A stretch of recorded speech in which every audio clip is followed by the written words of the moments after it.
आइए, अब तक जो आपने बच्चे के ब्रेन ऑर्गन डेवलपमेंट यानी बच्चे के ब्रेन के विकास के बारे में जो कुछ भी सीखा है उसे ठीक से समझते हैं। आप जान गए हैं कि बच्चे के ब्रेन का लगभग 70% विकास गर्भावस्था में ही हो जाता है। जी हां, जन्म लेने से भी पहले मां के पेट में ही बच्चे के ब्रेन का 70% विकास पूर्ण हो जाता है। आप समझ गए ना कि यह वही समय है, यही वो समय है जब मां से बच्चे को मिलने वाले डीएचए जैसे पोषक तत्व बच्चे के ब्रेन के विकास के लिए बहुत महत्वपूर्ण होते हैं। इसीलिए, जी हां, इसीलिए मां के पेट में पल रहे बच्चे के ब्रेन, जी हां, बच्चे के ब्रेन के सर्वोत्तम विकास के लिए गर्भावस्था के दौरान मां द्वारा लिया गया आहार बेहद महत्वपूर्ण होता है। आइए अब समझते हैं कि गर्भावस्था में मां द्वारा लिए गए आहार और शिशु के ब्रेन ऑर्गन डेवलपमेंट में कितना गहरा संबंध है। वैज्ञानिकों ने यह सिद्ध किया है कि गर्भावस्था में मां द्वारा लिया गया आहार और गर्भ में पल रहे शिशु के ब्रेन की संरचना में गहरा संबंध है।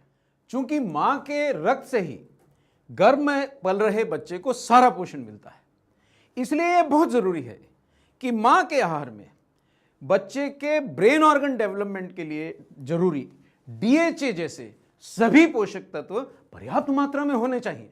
और यह भी आप समझ लीजिए कि पोषक तत्वों की कमी का बच्चे के ब्रेन ऑर्गन डेवलपमेंट यानी ब्रेन के विकास पर जो दुष्प्रभाव पड़ता है वो अपरिवर्तनीय है, इरिवर्सिबल है और बाद में पलटाया नहीं जा सकता।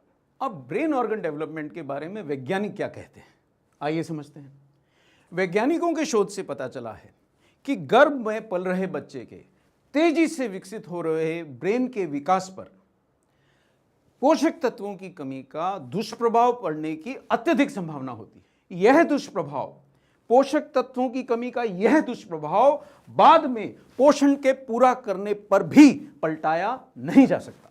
आइए एक बार फिर से पोषक तत्वों की बच्चे के ब्रेन के विकास व कार्यक्षमता पर पड़ने वाले दुष्प्रभाव को हम समझते हैं। बच्चे के ब्रेन के विकास व कार्यक्षमता पर दुष्प्रभाव न सिर्फ किन्हीं पोषक तत्वों की कमी के दौरान पड़ता है, वरन कुछ समय बाद इन्हीं पोषक तत्वों की पर्याप्त आपूर्ति हो जाने के बाद भी यह दुष्प्रभाव ठीक नहीं होता, यह बना रहता है। इसलिए हर गर्भवती मां को गर्भावस्था और दूध पिलाने की संपूर्ण अवधि के दौरान डीएचए, प्रोटीन, विटामिन्स, मिनरल्स व अन्य भी कई महत्वपूर्ण पोषक तत्व पर्याप्त मात्रा में लगातार सेवन करते ही रहना चाहिए। आइए न्यूट्रिशन साइंस बुक से जानते हैं कि डीएचए जैसे महत्वपूर्ण पोषक तत्व बच्चों के ब्रेन के विकास के लिए क्यों जरूरी हैं, क्यों महत्वपूर्ण हैं। जैसा यह बुक हमें बताती है कि डीएचए जैसे तत्व के अणु दरअसल बच्चों के ब्रेन के विकास के लिए मुख्य बिल्डिंग ब्लॉक्स होते हैं।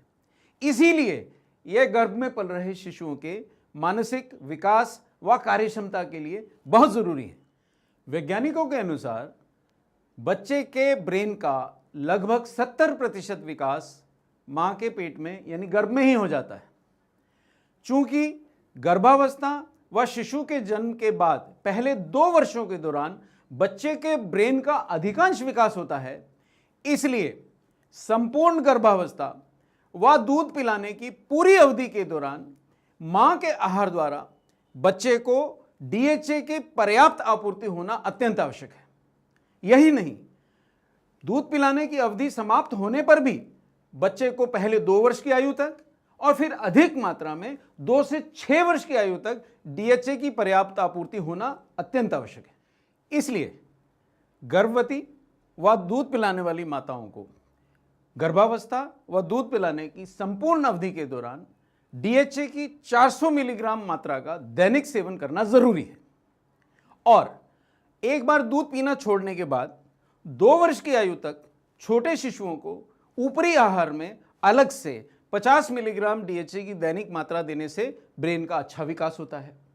और 2 से 6 वर्ष की आयु तक थोड़ी अधिक मात्रा यानी 100 मिलीग्राम डीएचए की दैनिक मात्रा का सेवन करवाने से बच्चे के ब्रेन का संपूर्ण विकास होने में अत्यधिक मदद मिलती है, बहुत ही अच्छा रहता है। लेकिन तरल डीएचए ज्यादातर जेलेटिन के कैप्सूल्स में उपलब्ध होता है। अब जेलेटिन क्या है कि जेलेटिन मांसाहार है और जानवरों की हड्डियों के चूरे से बनाया गया है, इसलिए जेलेटिन से बने कैप्सूल गर्भवती व दूध पिलाने वाली मांओं के लिए उतने उपयुक्त नहीं हैं, बिल्कुल उपयुक्त नहीं है। फिर क्या किया जाए? अगर शाकाहारी डीएचए का कोई संपूर्ण शाकाहारी कैप्सूल उपलब्ध हो तो क्या ही कहने हैं, बच्चे के भी ब्रेन का संपूर्ण विकास और मां की क्षमताओं का भी संपूर्ण विकास। ब्रेन के विकास के साथ साथ गर्भावस्था के दौरान डीएचए के सेवन के और भी अन्य कई फायदे हैं, जैसे कि गर्भावस्था के दौरान संपूर्ण अवधि में, पूरी अवधि में, पूरे समय तक डीएचए का दैनिक सेवन करने वाली माताओं की डिलीवरी समय से पहले अक्सर नहीं होती। दूसरी ओर गर्भ के अंदर बच्चे का मानसिक के साथ साथ शारीरिक विकास भी अच्छा होता है। तीसरी ओर बच्चों की आंखों की देखने की क्षमता, दृष्टि अच्छे से डेवलप होती है, अच्छे से विकसित होती है।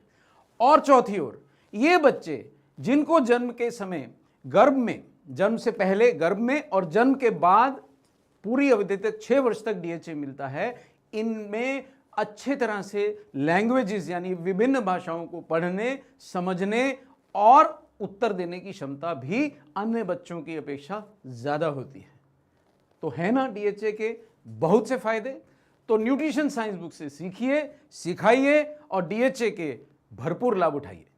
आइए डीएचए के बारे में अब तक हमने जो भी कुछ सीखा उसका थोड़ा अभ्यास करते हैं। सबसे पहला और महत्वपूर्ण प्रश्न यह है कि गर्भावस्था व दूध पिलाने की अवधि के दौरान माताओं को डीएचए की कितनी मात्रा का दैनिक सेवन करना चाहिए। गर्भावस्था के दौरान मां को कितना डीएचए लेना चाहिए? 400 मिलीग्राम प्रतिदिन।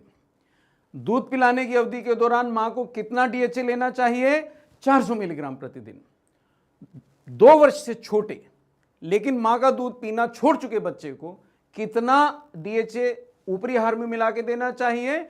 50 मिलीग्राम प्रतिदिन। जब बच्चा 2 से 6 वर्ष की आयु के बीच में हो तो उसको अलग से कितना डीएचए का ऊपरी आहार में सेवन देना चाहिए? 100 मिलीग्राम प्रतिदिन। तो ये तो हो गई मात्राएं। अब सवाल यह है कि क्या अगर इन अवधियों में डीएचए ना मिला और बच्चा बड़ा होने के बाद उसको डीएचए दिया गया तो क्या ब्रेन के विकास में वही फायदा मिलता है? तो दुर्भाग्यवश ऐसा नहीं है।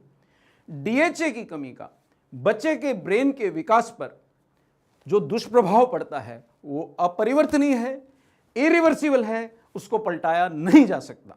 यानी एक बार बच्चे के ब्रेन का विकास हो गया और उसको डीएचए विकास के दौरान नहीं मिला तो बाद में अधिक मात्रा में भी डीएचए देने से उसके ब्रेन का संपूर्ण विकास, अच्छे से विकास नहीं हो पाता। तो यह दुष्प्रभाव अपरिवर्तनीय है, इसको पलटाया नहीं जा सकता। अब सवाल यह होता है, क्या डीएचए का ब्रेन के विकास के अलावा डीएचए के सेवन का और भी कोई लाभ है? तो इसके कई से लाभ हैं। गर्भवती स्त्रियां और दूध पिलाने वाली माएं जब डीएचए लेती हैं तो पहले उनकी डीएचए की आवश्यकता पूर्ण होती है, फिर उनके रक्त द्वारा या मां के दूध द्वारा गर्भ में पल रहे या दूध पीते बच्चे की डीएचए की आवश्यकता की पूर्ति होती है। यानी मां को भी फायदा और बच्चे को भी फायदा। दूसरी बात, जो माएं गर्भावस्था व दूध पिलाने की पूरी अवधि के दौरान डीएचए लेती हैं उन्हें और फायदे मिलते हैं। ऐसी माओं की डिलीवरी अक्सर समय से पहले नहीं होती। तीसरा फायदा, ऐसी माओं ने जिन्होंने गर्भावस्था की पूरी अवधि के दौरान व दूध पिलाने की पूरी अवधि के दौरान 400 मिलीग्राम दैनिक मात्रा में डीएचए का सेवन किया है, उनके बच्चों की आंखों का भी विकास बहुत अच्छे से होता है, उनके बच्चों की मानसिक दक्षता भी अच्छी रहती है, वो भाषाएं, विभिन्न भाषाएं समझने में और उनको आत्मसात करने में अन्य बच्चों की अपेक्षा बेहतर पाए गए। तो ये थे डीएचए के बहुत से फायदे। तो है ना, डीएचए मां के लिए, पेट में पल रहे बच्चे के लिए, मां का दूध पीते हुए बच्चे के लिए, दूध पीना छोड़ने पर 2 वर्ष तक की उम्र के बच्चे के लिए और 2 से 6 वर्ष की उम्र तक के इन सभी शिशुओं और माओं के लिए डीएचए है अमृत के समान। तो शाकाहारी डीएचए अगर शाकाहारी कैप्सूल में उपलब्ध हो तो सोने पे सुहागा है।